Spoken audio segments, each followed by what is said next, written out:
Je ne pourrais pas rester dans un gouvernement qui ferme d'un côté les synagogues pendant Yom Kippour et en parallèle à ça donne la possibilité de continuer des manifestations avec des milliers de manifestants qui arrivent.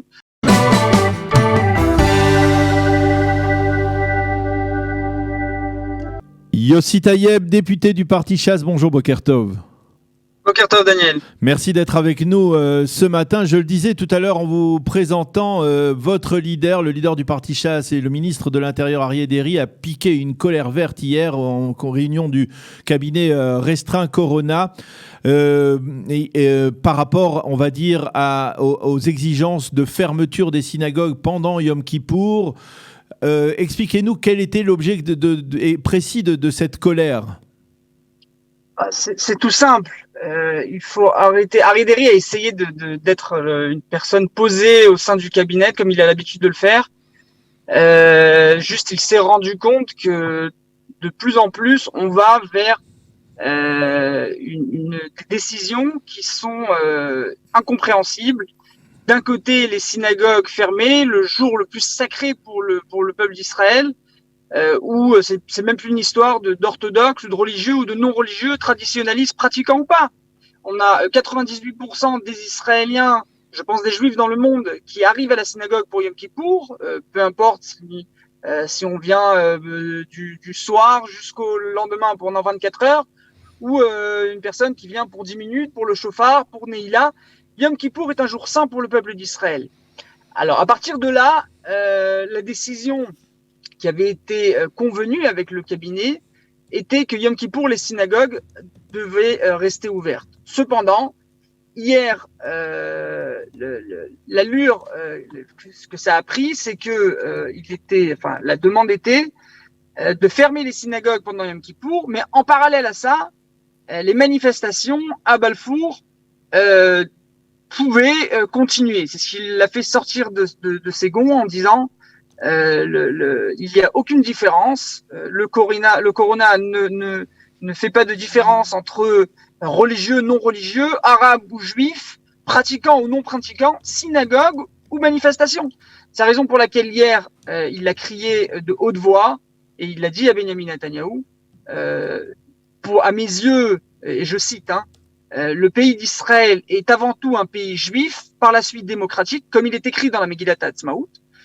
Et je ne pourrais pas rester dans un gouvernement qui ferme d'un côté les synagogues pendant Yom Kippour ou qui ne donne pas la possibilité d'arriver au Kotel et en parallèle à ça donne la possibilité de continuer des manifestations avec des milliers de manifestants qui arrivent sans garder les restrictions qu'avait pris le cabinet pour garder et pouvoir garder la santé du public. Comment vous expliquez qu'on en soit arrivé là ? Parce que ça fait longtemps que les manifestations se déroulent, ça fait longtemps que la contamination existe, et ça fait longtemps aussi, par exemple, qu'il y a, pour parler de choses qui sont comparables, parce que les synagogues, on peut toujours dire qu'elles sont fermées, ce sont des endroits fermés qui sont propices à la contamination. Mais par exemple, le Kotel, le mur occidental, aujourd'hui, celui qui se rend au Kotel, eh bien, il voit que, par exemple, aucun habitant qui habite à plus d'un kilomètre du Kotel ne peut venir prier au Kotel. C'est donc qu'il y a vous avez vous-même ce sentiment de discrimination. Comment on en est arrivé à cette situation-là ? Malheureusement, on a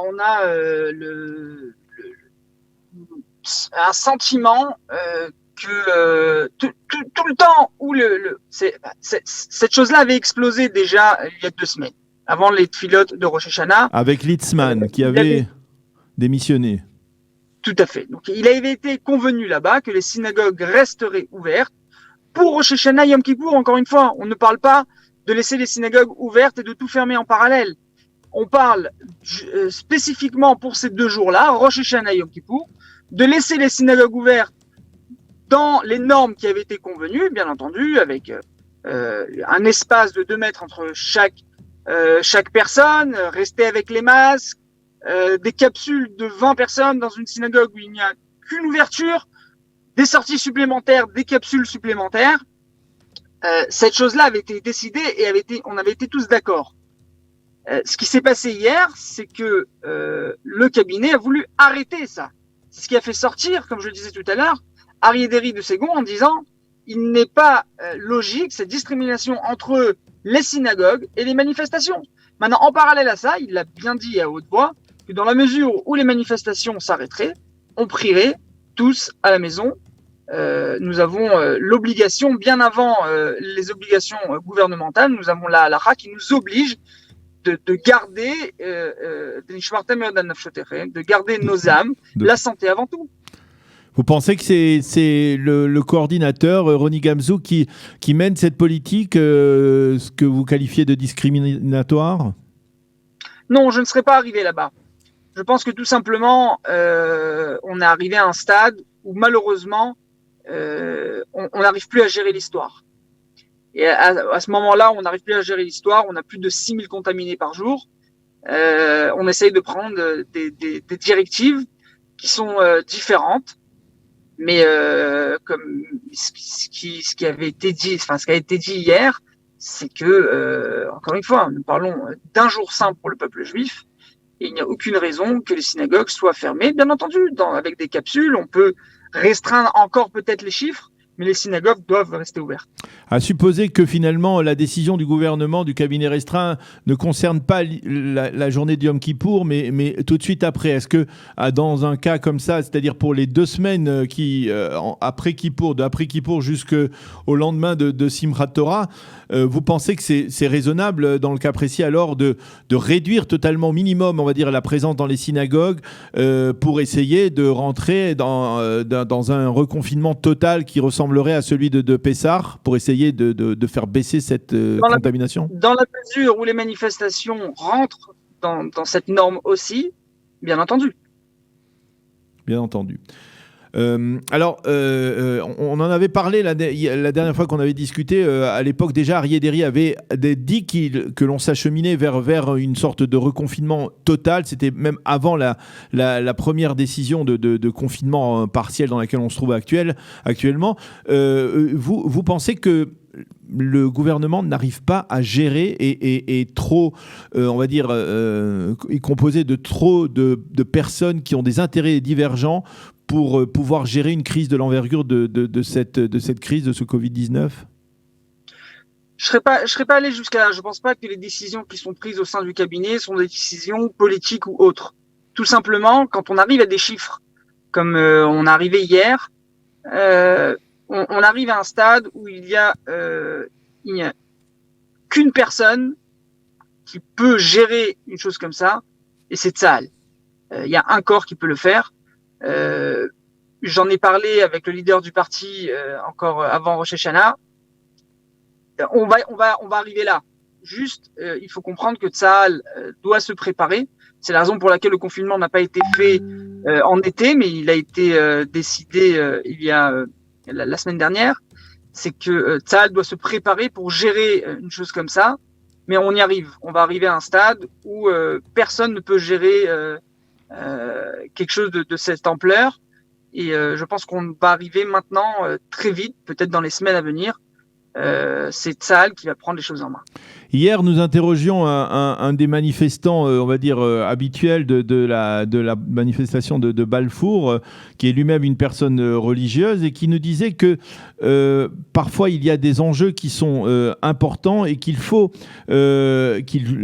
porter. Et dans le cas précis, même le remplacement d'un gouvernement aujourd'hui qui ne gère pas la crise comme il le faut, eh bien, c'est une raison suffisante pour manifester, que le droit de manifester est un droit fondamental d'une démocratie israélienne. Qu'est-ce que vous lui aurez répondu ?